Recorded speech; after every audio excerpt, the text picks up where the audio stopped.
Hi everyone, welcome back to the shop. Today I've got a pretty simple little project. It's something you've seen me work on, something similar before. It is a pair of cutting boards. These ones I am not making out of firewood, I'm making them out of reclaimed pieces of furniture and hardwood flooring that we had lying around. I've already started the milling process, as you might be able to see behind me. I don't know how good the angle is, but trust me, I've done it. So I'm just going to finish doing that up, glue them together, and they'll be pretty much ready to go. One of them I'm going to make into a custom shape using a bandsaw. The other one I'm going to leave as a nice solid rectangle. So let's get started.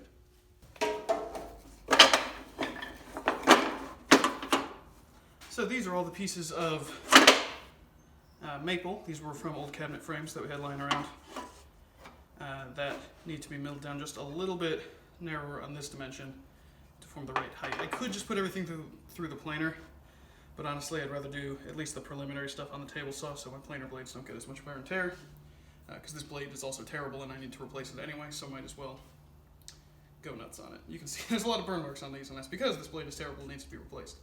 But it's still cutting, and the burn marks I can get rid of later. So I'm going to make sure I get it lined up correctly here.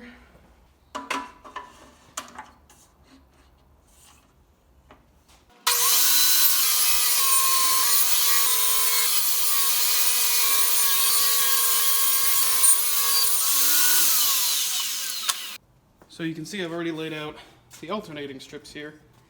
These pieces are oak. These are from old pieces of floorboards. I have a couple pieces of mahogany left from some old decking.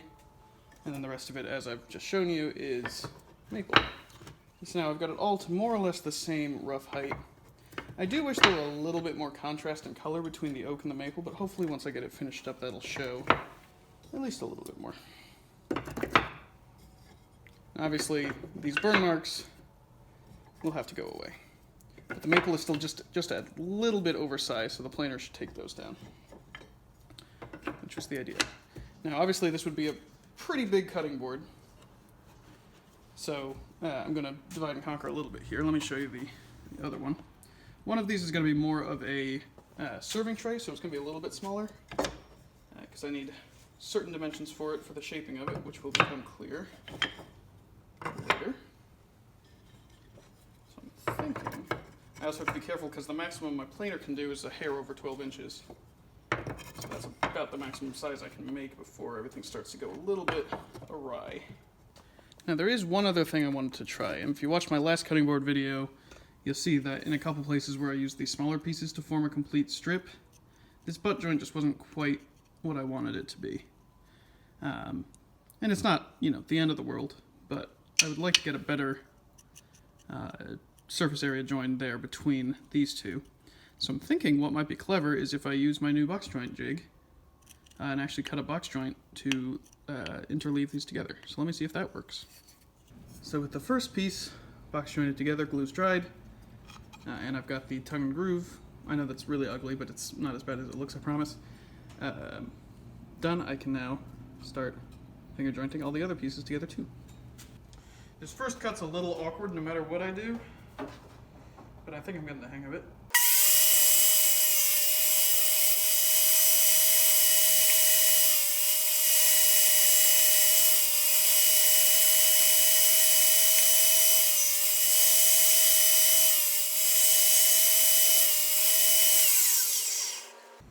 I'll have to take some of the splinters off to get that to fit perfectly, but pretty good. So you can only just tell, I gotta get it real close up to the camera here, but that's a box joint on a side there. And this one actually has two in it. First one's a little bit uglier, but I'm gonna fill the gaps in, don't you worry. And that side's a little better. And then once that is all set to go, I can go ahead and get this whole thing glued together, as well as this one, which still has some of the tongue and groove pieces clamped up on it. So that will be tomorrow's job. Alrighty, time to get these things glued up. You've seen me do this before. It's functionally the same process, so if you want a more detailed explanation of what I'm doing as I do it, I would recommend going to my other cutting boards video, which is the first video I posted on my channel, and you can see it there. What I'm going to do now, I think the only real difference is, A, this isn't firewood, which just means there's going to be a lot less warping. I'm still going to use those clamping cauls, the cross pieces that I used the last time, but I don't think it's going to be as much of an issue anymore. I'm also going to go ahead and use a brush and make sure I spread the glue evenly. That was a little bit of an issue last time, not a major one, but I think it's always good practice just to make sure you're getting full application of the adhesive everywhere. So, let's do it.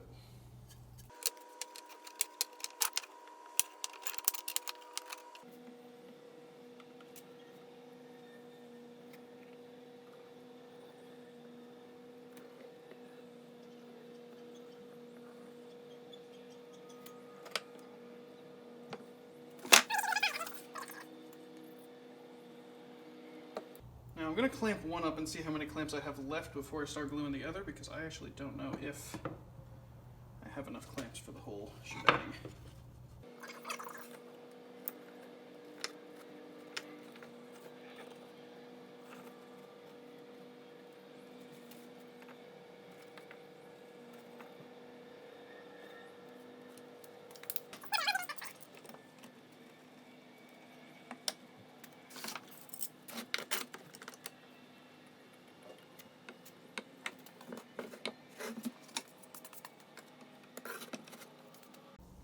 Also remembered to get parchment paper to put on top and underneath this.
Alright, so let that sit for a day or two, and I'll go from there. Technically, I could let that sit for a lot less time, but not a climate controlled shop. It happens to be nice out today, so it'll probably be fine, but you know, you don't want to mess with anything breaking.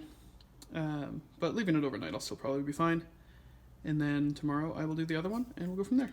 Alright, it is really cold in the garage today, so I don't want to spend a lot of time out here, but I thought I could check and see how this glue out turned out. I think it should be good. I don't have any reason to think it isn't, but I guess I've been wrong before. Now the advantage to this not being firewood is I know it's not going to warp and flex and do all these crazy things on me, besides, a little bit. Compared to firewood, this is very stable. And shouldn't have any major issues. Someone asked me if I used wax or parchment paper. This is parchment paper. I imagine wax paper would work fine too. And you could get away without it. It just makes cleanup a little easier. I'll usually keep a couple sheets around that I'll reuse for a few different projects until it gets a little too gummed up.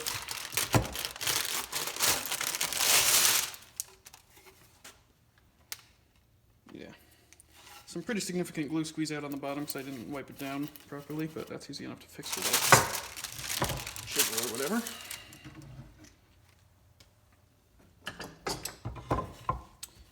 That's, seems pretty solid. Pretty straight on the top edge. I mean, obviously I'm going to plane it a little bit more. Account for some of the inconsistencies. And that's pretty good. I really like the contrast with the mahogany. It's not often I get to use properly contrasting woods. I'm also excited to see what it looks like without all the table saw burn marks on it. So that should be fun. Let me quickly clean up some of the glue off the bottom here, and then I'll run it through the planer a couple times and see how it turns out.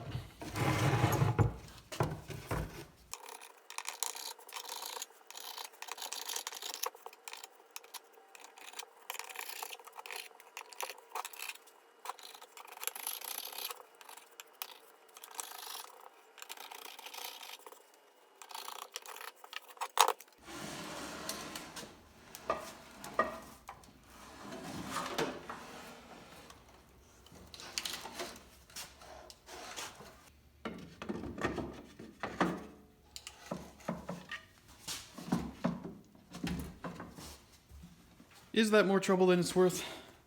Probably. But hey, I like it and I'm gonna use it.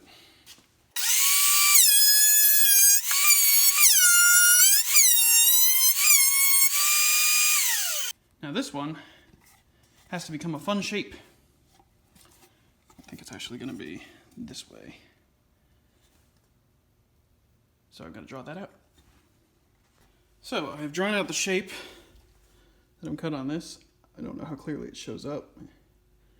First person to guess the shape that I'm cutting out here wins a prize, which I will announce when I figure out what it is. But you get a prize. 10 points. You get 10 points. And that's important. So first I'm going to establish that this edge is square using the crosscut sled that I've already made. The thing I really like about using different types of wood together is just across the end grain you can feel the differences in texture so much, especially between the mahogany and the maple, but just wood's cool.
If you still don't know what it is, you should revisit your 4th grade Name the States test that everyone had to take. It's a state. I'll give you a hint, it's not Texas. Here it is after a round of hand sanding. I'm already very pleased with this. I've got it smoothed to about 150. I probably missed a couple areas, so I'll go back and do those. But except for this kind of weird defect on the back, which I'm not that worried about because it's the back, this looks really good. I'm pleased with it. These box joints came out nicely. They're there, but they're subtle, so they're not, you know, an eye grabber, but they're there. I'm not thrilled about this little seam here, but again, I think the wax finish will take care of that. I'm going to use that same food safe wax that I used on the rattle that I made a little while ago. One of my favorite things about using a bandsaw sort of awkwardly, like you saw how I was doing a lot of those straight in cuts into here, is it creates these striations which really give it the sort of look of it being an actual coastline. Like a little bit of erosion in the wood itself, which I quite enjoy. Just an extra little detail. Plus, it makes my life easier, so no complaints there. Alright, the glue on cutting board number 2 should be done, so I'm going to take this apart and see what we got.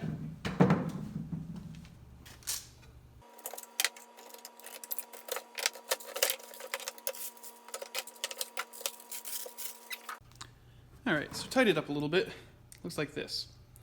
Now what I'm thinking I'm going to do is I'm actually going to cut this back into several pieces, because I'm a lunatic. I will measure this out, but roughly 4 equal components, probably somewhere in the neighborhood of 3 inches each. And then every other one, so say this one and this one, will be flipped the other way, so we get a cool alternating pattern with the dark wood. And I think it'll look nice. And I was debating doing that before I planed everything up and got it all flush and flat, but I think it'll be better to do that after the fact just so I have a smooth reference surface to work on. So I'm going to run this through the planer a couple times, and then we'll go from there.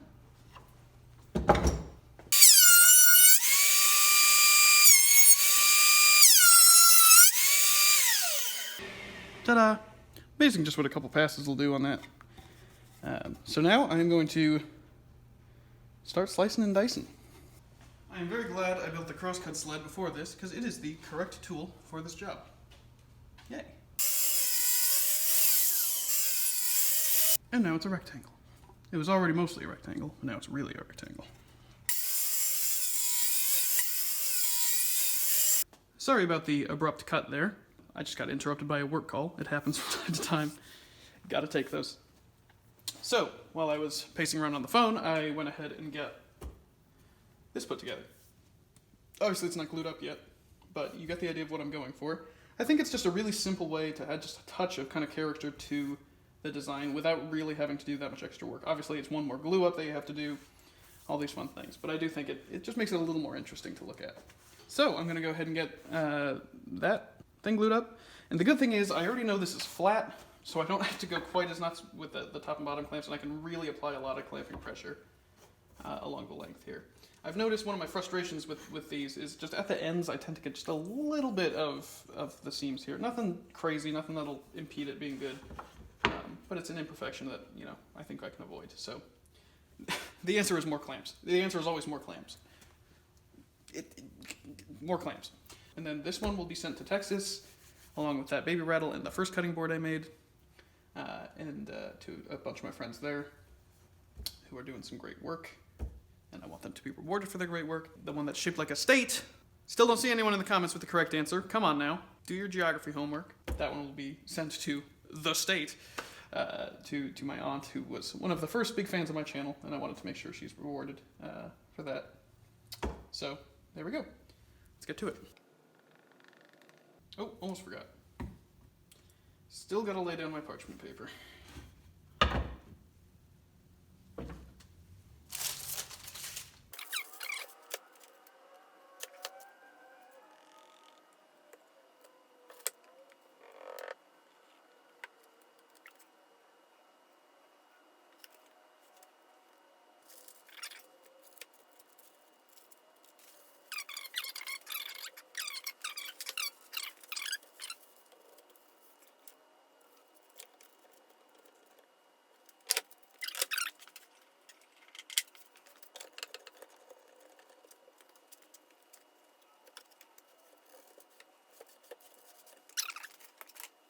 Massively overkill, yes. But will they also do the job I need them to do? Yes. So who cares?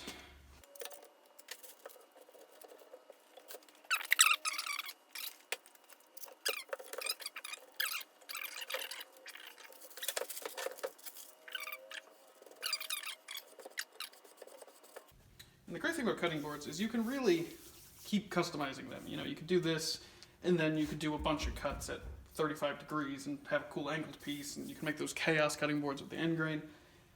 It's a, you know, complete world you can do whatever you want in.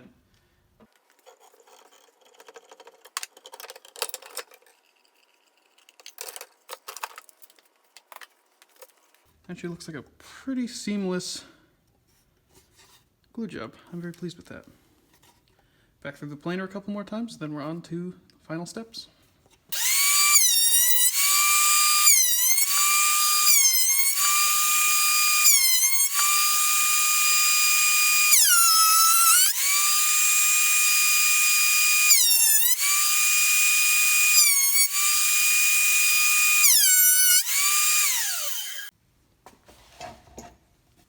That cleaned up very nicely. Okay, time to get these bad boys sanded and ready for some finish.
Alright, so that's a coat of finish on them. I'm going to give it 4 or 5 hours to dry, and then do a quick scuff sand at 400 grit. You can already see just how rich that color is. Alright, this is now the third coat. I have finished and sanded them twice now, and I think after these they'll be really, really solid. The third one probably wasn't entirely necessary, but I felt good about it, so went for it anyway. So that about finishes this project up. They'll be mailed out to their respective new owners pretty soon here, and I'm very pleased with how they came out. So I hope you enjoyed this video. This project was a lot of fun for me to make, and I think their new owners will get a lot of use out of them, so I'm excited about that too. I hope everyone is doing well. I know this is a really weird time for everyone, and I'm very fortunate that I have a hobby I'm able to keep doing. But I do hope you're all finding ways to stay sane, stay healthy, and stay safe in this trying and weird situation in which we find ourselves in. If you like the content I've been putting out, it would mean a huge amount to me if you went ahead and subscribed. In order to really grow my channel, subscribers are pretty much the core element of that. They affect the YouTube algorithms, they affect how many more people see my videos, all that fun stuff. And so if you're someone who enjoys the content, I really would hope that you'd go ahead and click that for me. It would mean a huge amount to me, every subscriber right now. You're all amazing, you're wonderful people. Thank you for your patience with me as I'm learning. And so I definitely recommend doing that. I don't really like having to ask, but it's something you gotta do, because otherwise people forget. But if you enjoyed this video and you want to see more, go ahead, hit that like button, subscribe, say something nice to me or mean to me in the comments. I don't know, I'm pretty tough, I can take it. And I'll see you in the next one, and we'll make some more stuff. Have a good one.